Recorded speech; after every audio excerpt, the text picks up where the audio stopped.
Bom, iniciamos aí a terceira unidade da APNP de Geografia, do terceiro ano do curso de hospedagem.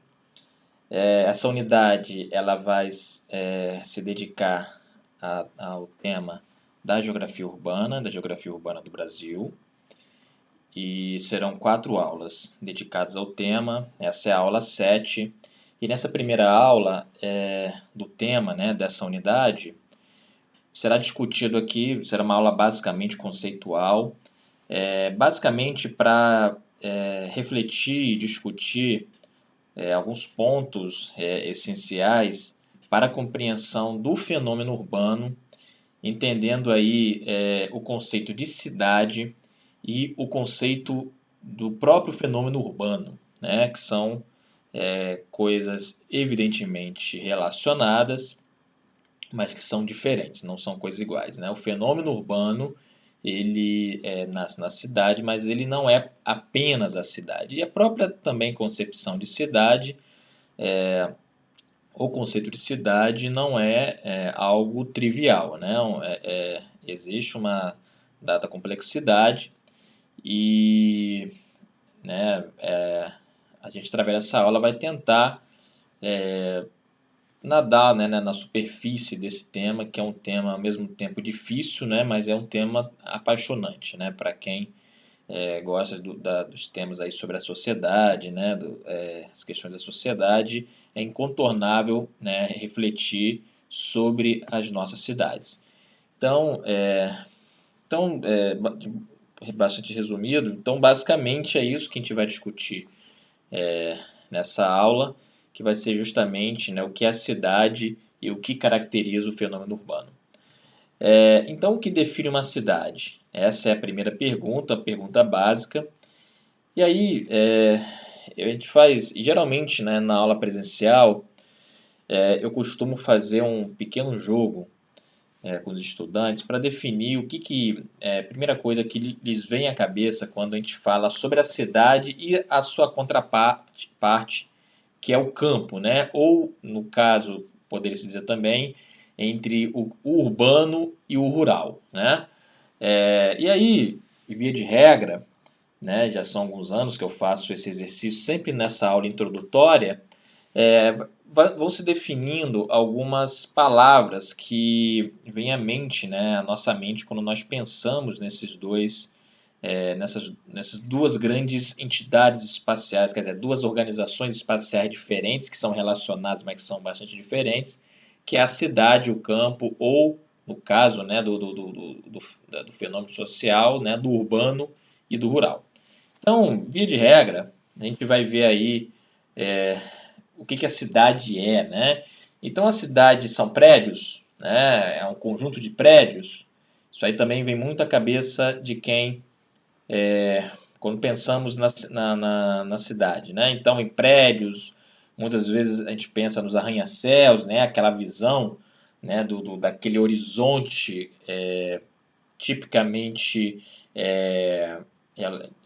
quadrada, formada em formato de retângulos, uma paisagem retangular, dos prédios no horizonte. Isso a gente vê nos quadrinhos, nos desenhos, sempre quando se demonstra e se procura demonstrar uma cidade, principalmente a grande cidade.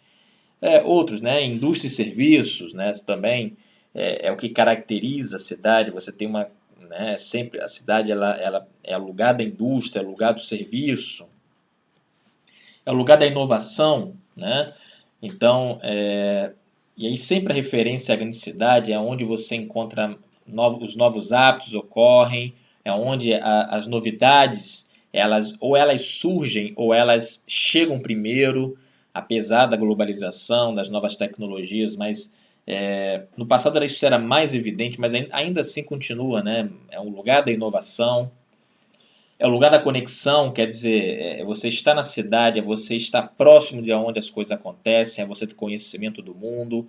Quanto maior é a cidade, maior é essa conexão.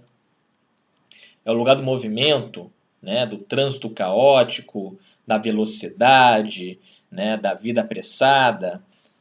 ou seja, né, e consequência desse movimento é o lugar do estresse. E, em suma, se a cidade ela é o lugar do moderno. Então, são palavras, né, que, com bastante frequência, ocorrem quando a gente faz a pergunta: o que caracteriza uma cidade? Né? Então, a gente pega e acaba convivendo, vendo muito, né, e palavras assemelhadas, mas mais ou menos nesse sentido. A palavra síntese, né, de tudo isso é a cidade como sendo o lugar do moderno, da modernidade, né, de tudo aquilo que representa a vida moderna. E por outro lado, e o campo? E aí, fazendo aí um trabalho aí de dualidade, a cidade, o campo é o lugar da área verde. Muitas vezes, né, o que te lembra? Você fala do campo, as pessoas falam, né, eu lembro do mato, lembro de árvores. Quer dizer, então, aí a contraparte, né, a cidade é o lugar de prédios, né, da artificialidade do espaço. Então, o campo é o lugar da natureza, né? É o lugar da agricultura e da pecuária. Então, o campo, né, se caracteriza então por essas atividades, em contraparte à indústria e serviços da cidade. É o lugar da inércia. Então, se a cidade é o lugar da inovação, do novo, o campo é o lugar da inércia, da continuidade, da tradição, do conservadorismo. É o lugar do isolamento. Também é uma palavra também muito comum, né? Então, a gente vai encontrar no campo, então, né, em relação à cidade, onde você vai estar fora, né, dessas conexões, ou relativamente fora, perto da cidade. Então, enquanto a cidade é o lugar do movimento, o campo é o lugar, né, da lentidão, o campo é o lugar da calma, em contraparte ao estresse, e o campo é o lugar do atraso, frente ao moderno, né, ou o lugar do tradicional, frente ao moderno. Então, são palavras, né, que a gente vai ver assim, que elas sintetizam muito o senso comum quando nós falamos em campo-cidade, né? O tema a questão, né, do campo, né, da ruralidade, vai ser o tema da última unidade desse curso, né, dessa atividade pedagógica não presencial.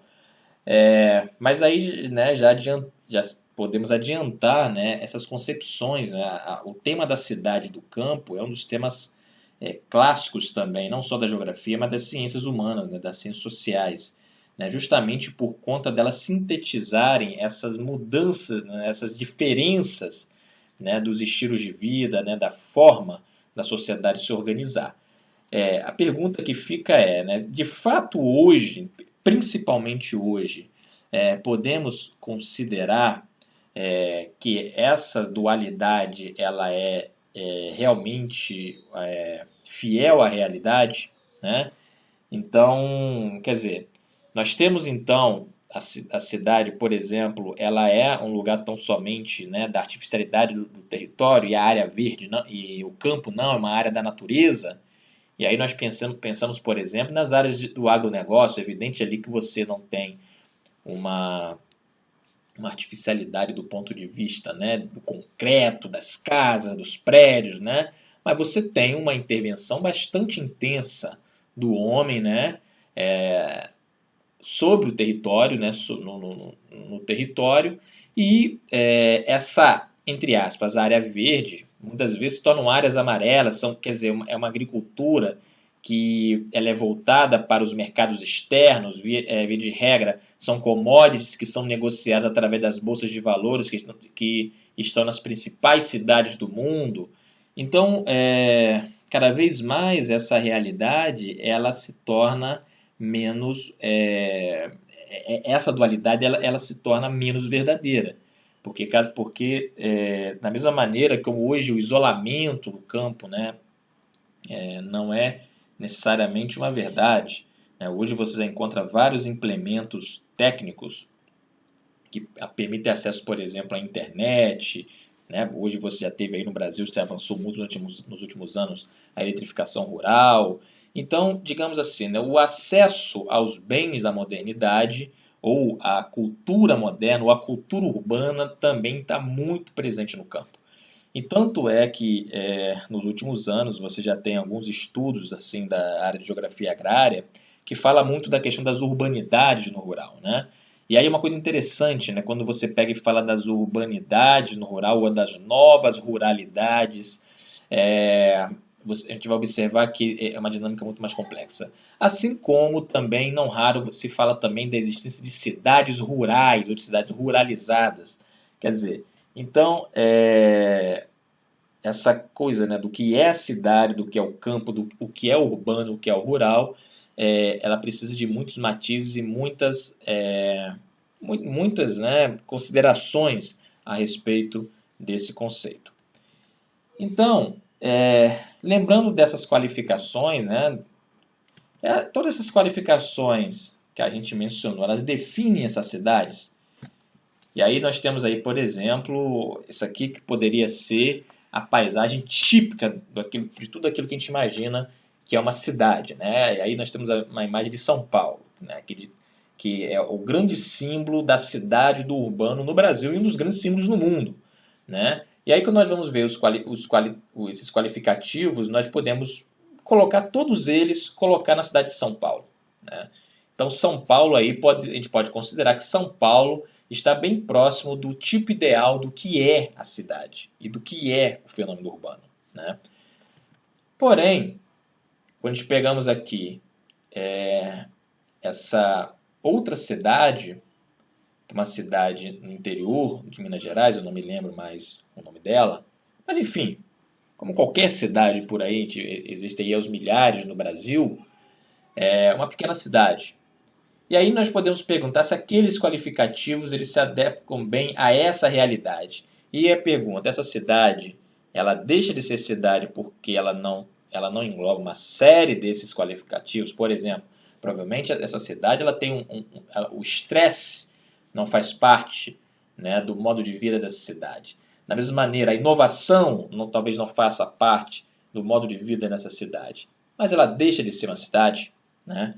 Então, e aí vem a questão das diferentes realidades empíricas que existem. Quer dizer, o que é realidade empírica? Né? Empiria, né? Do próprio fato, né?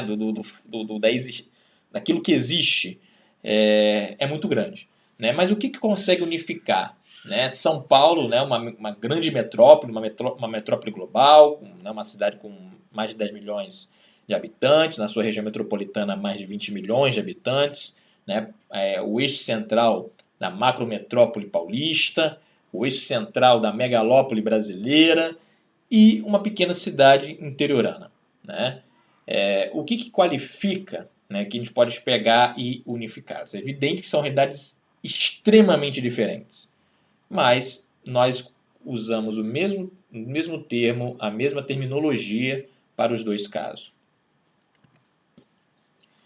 E a gente pegando na história, podemos também perguntar, né? Nós temos ambas aqui, os dois primeiros exemplos são as cidades modernas, né? Cidades atuais, contemporâneas, mas tivemos também no passado, né, sociedades não urbanizadas, né, mas importantes cidades. Então a gente vê aí, né, os esquícios de uma importante cidade, da polis grega, né, da Atenas, que foi o grande símbolo da polis grega, da cultura ateniense, a cultura grega, né, e que também ela era o símbolo da cidade na antiguidade.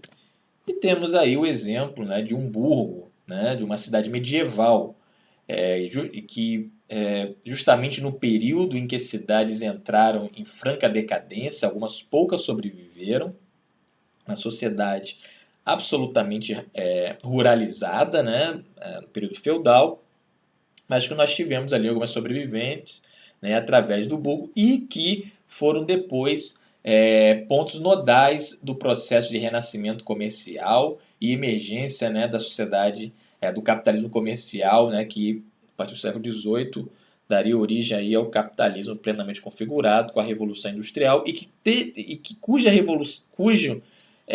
revolução, né, a Revolução Industrial, que teve na urbanização um dos fenômenos, dos processos mais importantes, né, de mudança, de modernização da sociedade.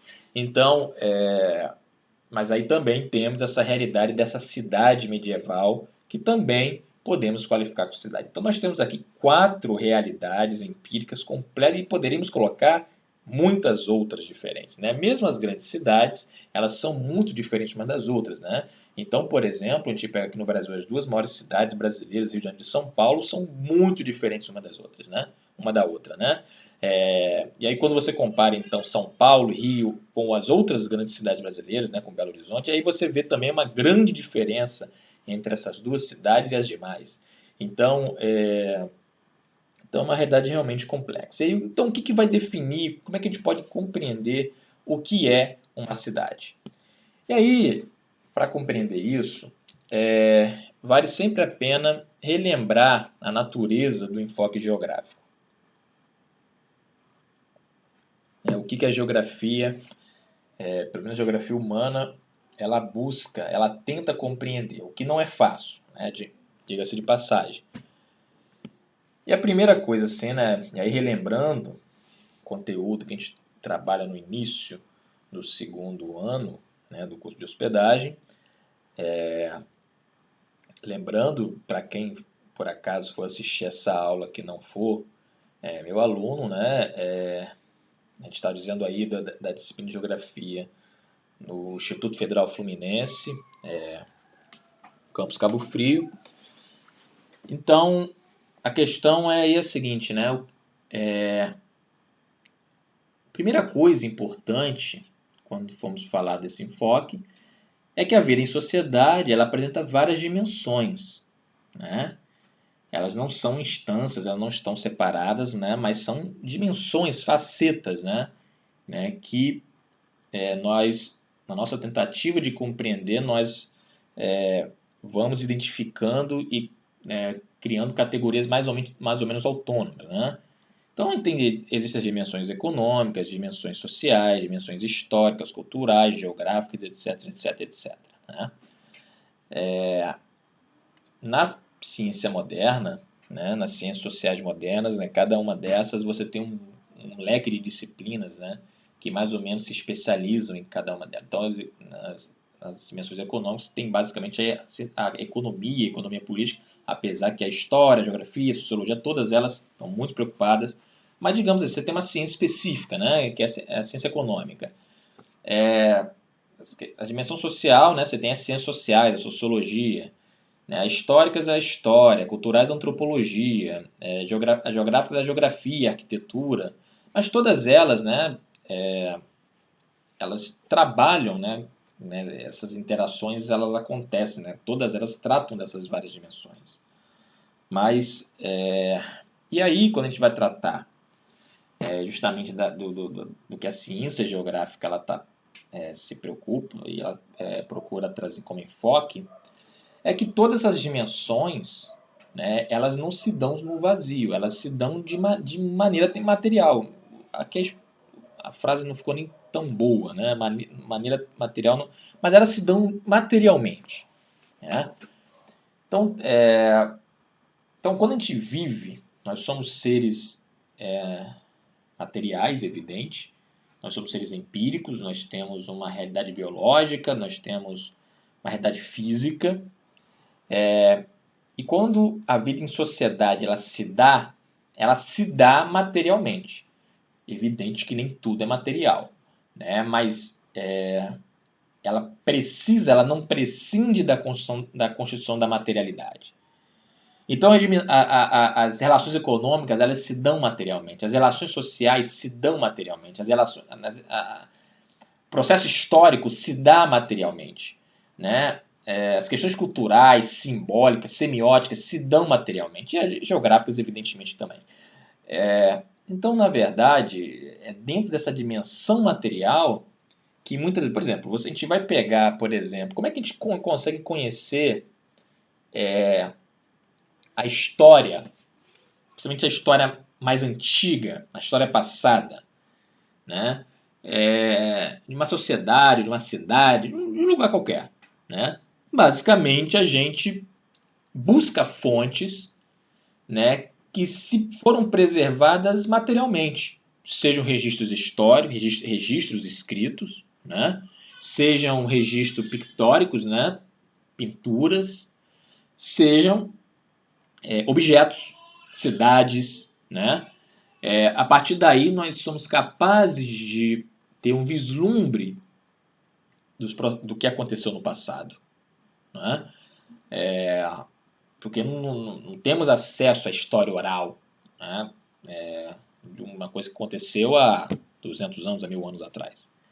Então, por exemplo, uma ciência que é muito dedicada a entender principalmente a história muito antiga, que é a arqueologia,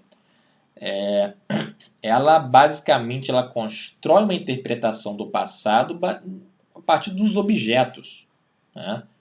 Então, um determinado recipiente para guardar alimentos, que quanto mais complexas eram as sociedades, mais registros materiais elas deixam para trás, elas deixam para a posteridade. Então, esse é um fato, né, da dinâmica social, né, e da dinâmica da vida, né? Então a vida social ela se dá materialmente. Nesse sentido, as formas como as relações de classe se dão se refletem e reproduzem nas formas de moradia, por exemplo, né? Então, a forma como as relações de classe se dão ao longo da história vão ser uma das formas que a gente pode observar de como elas aconteciam através das formas de moradia. Então, por exemplo, né, no Rio de Janeiro, até o século XIX, não era uma cidade capitalista, uma cidade colonial, né, de forte herança colonial. As relações de classe, as relações de moradia, elas não se davam de forma segregada. Qual era a principal forma de manifestação das relações de classe? Era o tipo de casa, não o lugar de moradia. Da mesma maneira como na cidade, né, não na cidade, né, mas na vida colonial, rural, né, no Brasil, qual era a grande expressão material de moradia que se dava dentro de uma sociedade escravocrata, de uma economia colonial exportadora? Era a casa grande e a senzala. Tanto é que até hoje a grande metáfora para explicar o Brasil, né, com as pesadas heranças da escravidão na sociedade ainda hoje, né, com o racismo, da extrema desigualdade social, né, de uma exclusão, né, do povo, basicamente, principalmente dos descendentes, né, dos antigos escravizados, e ainda hoje, como grande metáfora que se utiliza de crítica à sociedade brasileira, é a metáfora da casa grande de senzala, né? Então, a gente observa como é que isso se dava materialmente, na forma de moradia. Assim como hoje, né, nas cidades brasileiras, que são cidades capitalistas, e quando as cidades brasileiras foram se tornando capitalistas, como é que as relações de classe passaram a se dar? Através não apenas do tipo de moradia que você mora, né? Assim, claro, né, existem as mansões e tal, mas principalmente onde você mora. Qual é o bairro, qual é a localização. Até mesmo porque hoje a grande parte das moradias elas são padronizadas, né? Prédios, casas de condomínio. Mas o que vai definir o seu lugar de classe, não definir, mas vai representar e que vai demonstrar e que vai ter influência, inclusive, nessas relações, é o lugar de moradia. Por isso que existe um mal-estar quando você tem um determinado perfil socioeconômico localizado onde ele não deveria estar localizado. Principalmente quando eu falo de favelas que se localizam em áreas de próximas ou cercadas, né? E Cabo Frio, existem vários casos disso, né? De locais que hoje são locais identificados como áreas de moradia da elite, né? Da alta classe média ou até mesmo, né, de pessoas ricas. Então, isso é um exemplo de como é que essas relações materiais elas se dão. E aí, como eu já tinha mencionado, na questão do conhecimento histórico, né?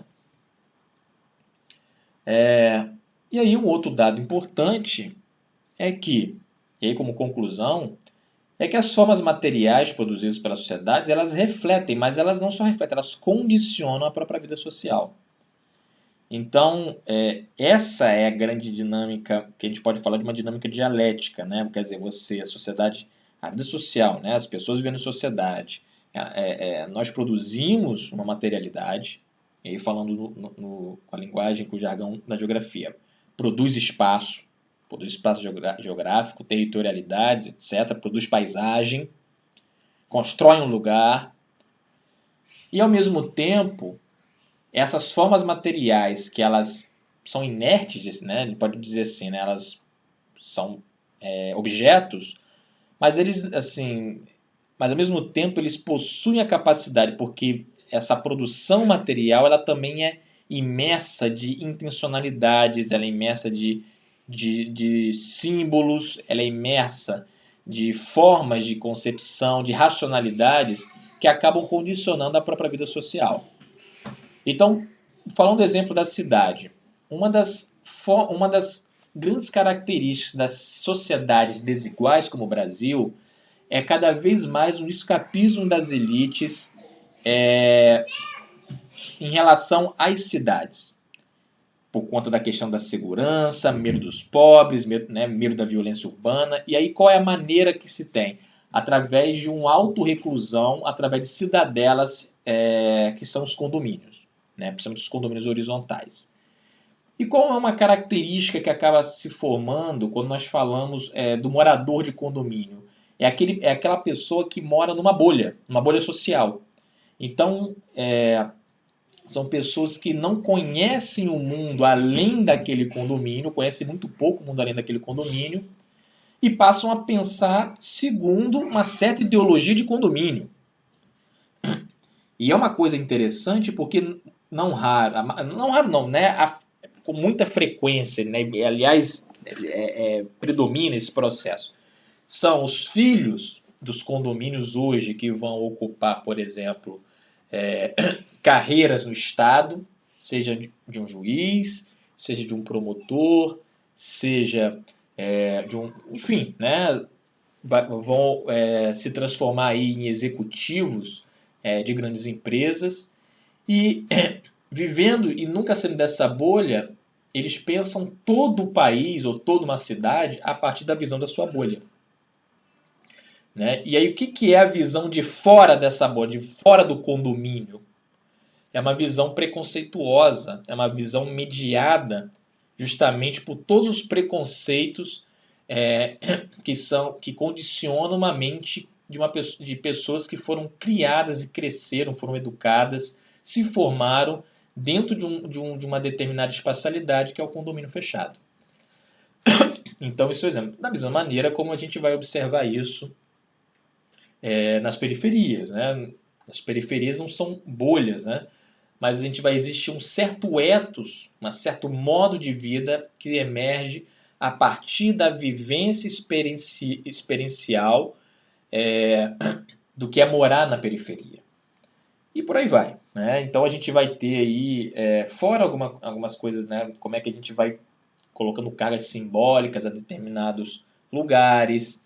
Então, essas formas materiais, elas acabam, né, é uma relação realmente dialética, relacional, de retroalimentação. Né? É evidente que as formas materiais, elas têm uma inércia, elas se mantêm e elas continuam a existir mesmo quando a vida social que a animou deixa de existir. E aí vem o grande dado quando estava falando da questão do conhecimento histórico. Muitos anos depois, quando alguém for fazer um estudo histórico, ele vai usar o arqueológico, ele vai usar justamente essas formas materiais para tentar entender as formas sociais, as relações sociais que deram origem a essas formas. Então a gente vai observar então que é realmente um processo extremamente complexo. Não é fácil, né, conseguir extrair, ao mesmo tempo que parece ser trivial, mas não é, existe uma complexidade de conseguir compreender e avançar nesse conhecimento. Então, a partir disso, como definir a cidade?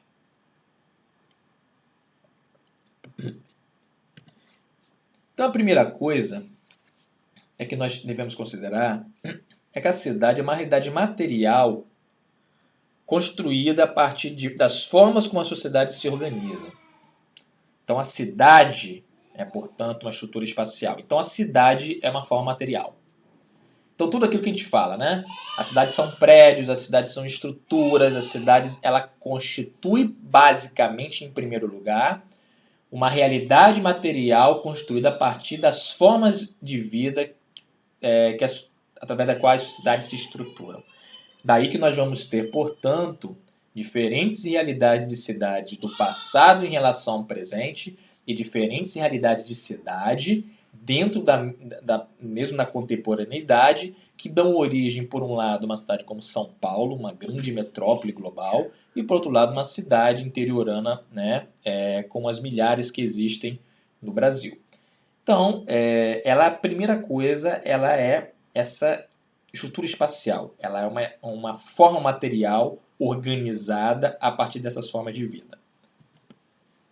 Então, a partir dessa realidade material, a gente pode definir algumas características que as cidades, enquanto materialidade, junto com que origina também uma forma de vida específica, possui algumas características comuns. Né? E aí, quando nós estamos falando aqui, nós podemos falar principalmente das cidades hoje, mas também podemos dizer que essas características também poderiam existir também no passado. Então, a primeira coisa, a cidade é um lugar central. O que é um lugar central? Esse conceito nós vamos ver na aula 9, ou seja, a terceira aula dessa unidade, quando formos discutir a rede urbana. Mas a primeira coisa é que a cidade é um lugar central. O que podemos falar sobre o que é um lugar central para a aula de hoje? Para essa aula. É que a cidade, como lugar central, ela é um lugar que polariza a população ao redor, o que inclui, inclusive, população não urbana, população não residente na cidade, ou até de outras cidades, mas ela polariza através de serviços, de atividades que se concentram no espaço, né? Que são atividades que conseguem. Então, toda cidade ela é um lugar central. Nem todo lugar central ele é necessariamente uma cidade, mas toda cidade é um lugar central. Então, quando uma pessoa, né, qualquer lugar, uma cidade pequena, então vamos pegar o caso mais elementar, né, uma pequena cidade, um pequeno distrito, né, que tem características de cidade, ainda que oficialmente não seja uma cidade dentro dos marcos do como é que o IBGE entende, né, porque também tem, né, o conceito oficial de cidade no Brasil, né, podemos discutir, posso falar num outro momento.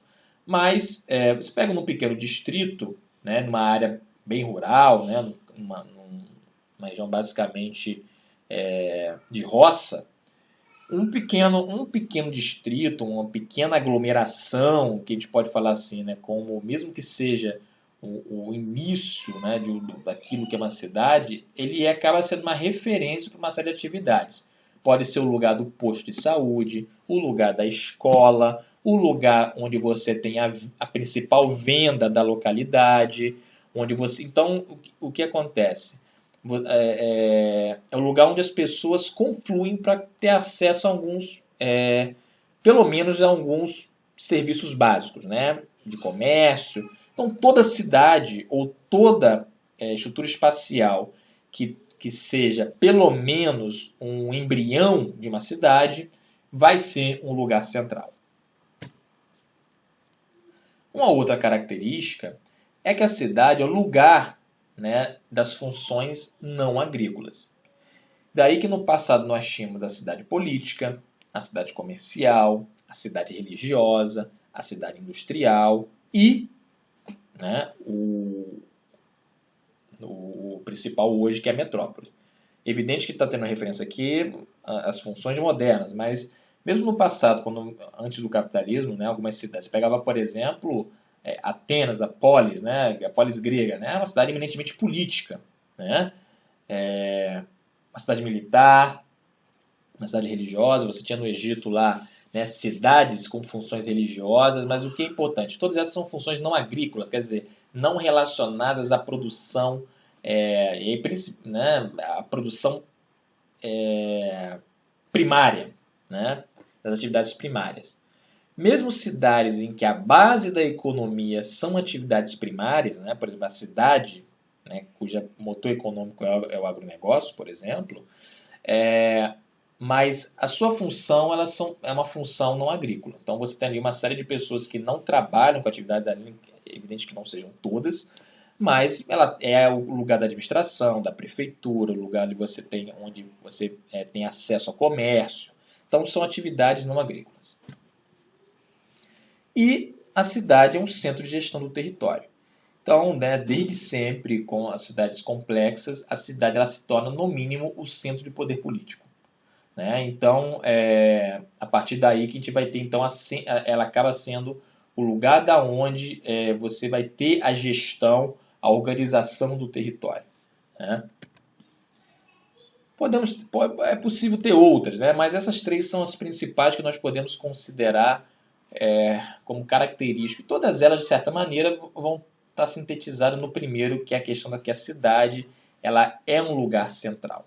Porque no 2 nós falamos da questão das funções, né? 2 e 3 é a questão das funções. Aí, quando formos discutir na aula 9 sobre a rede urbana, nós vamos discutir justamente a questão das funções urbanas. E aí vamos tratar especificamente do fenômeno urbano. E a pergunta, né, que fazendo aí, já indicamos a resposta quando tratamos lá a respeito da questão do enfoque geográfico, é que o fenômeno urbano,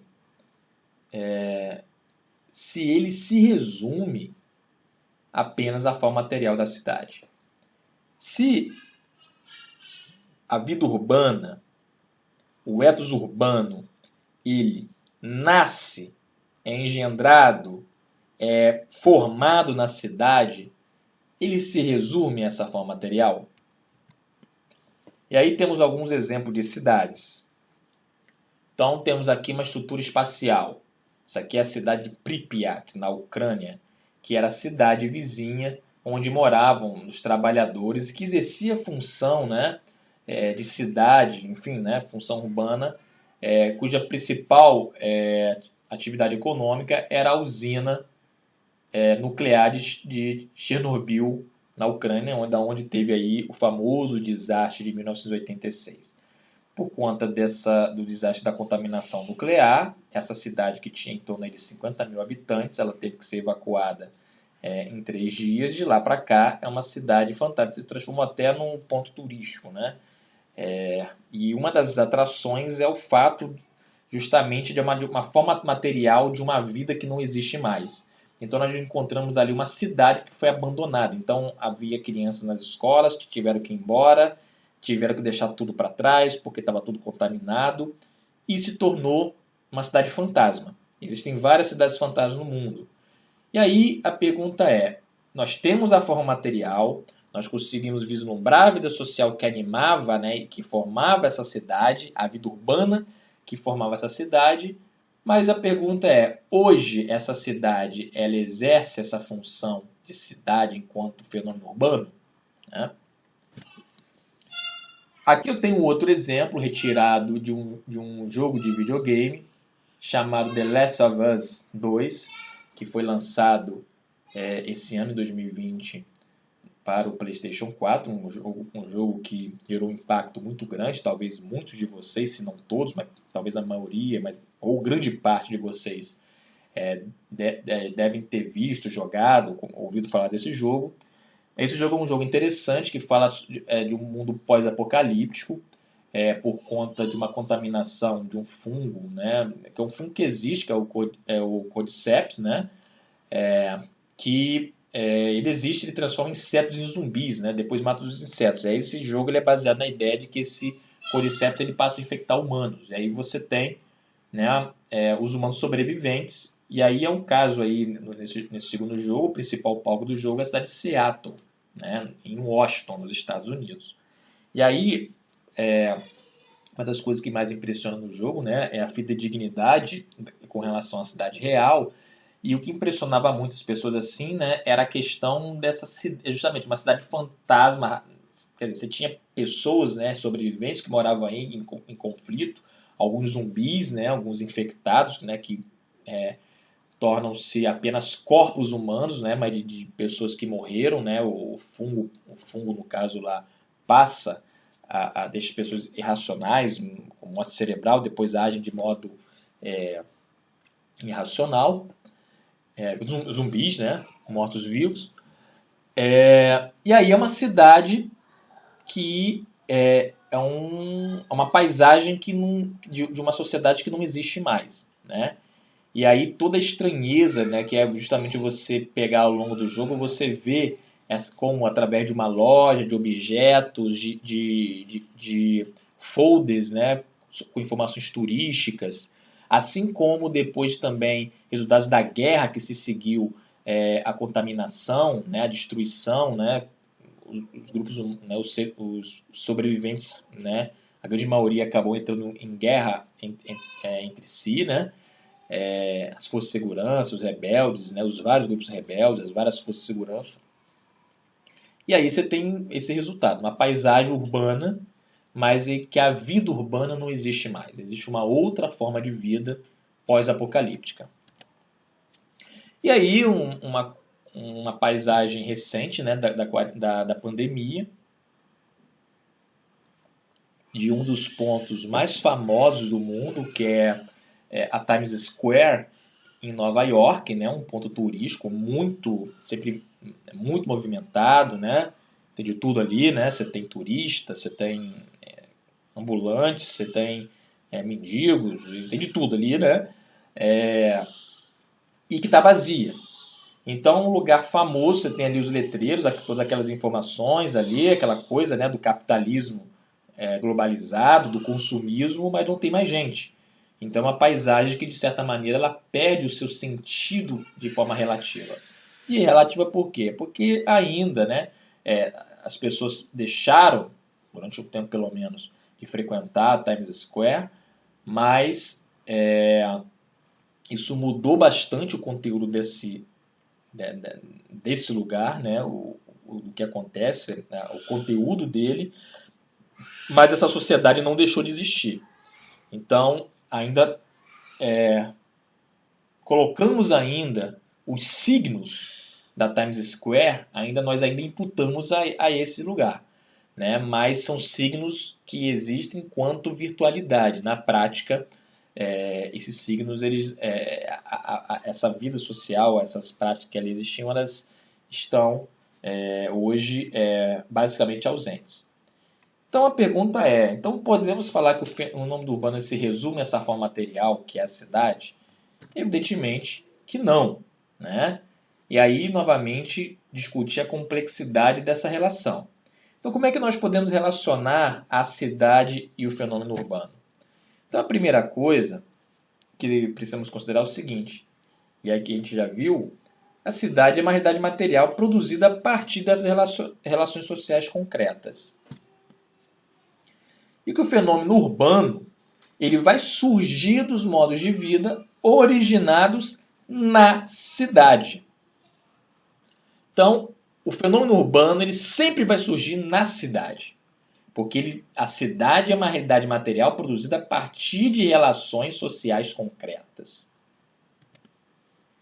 Entretanto, e aí que está o X, né, da questão, o urbano transcende a própria cidade. De modo que a gente pode falar em urbanização da cidade, a urbanização da sociedade, ainda que haja uma ampla variedade de realidades urbanas. Assim, nós podemos, por exemplo, falar de urbanidade no rural, como tinha comentado anteriormente. Porque, na verdade, o ethos urbano, o modo de vida urbano, ele transcende a própria cidade, né? Então, é um dado, porém, né, de modo, por exemplo, que você pode extinguir esse modo de vida urbano, né, modo de vida urbano, e a cidade continuar existindo. A cidade enquanto forma material. Assim como é possível a gente conseguir vislumbrar esse ethos do urbano, onde você tem ali de várias cidades, né, de lugares, em lugares que não necessariamente tem a ver da onde esse ethos surgiu.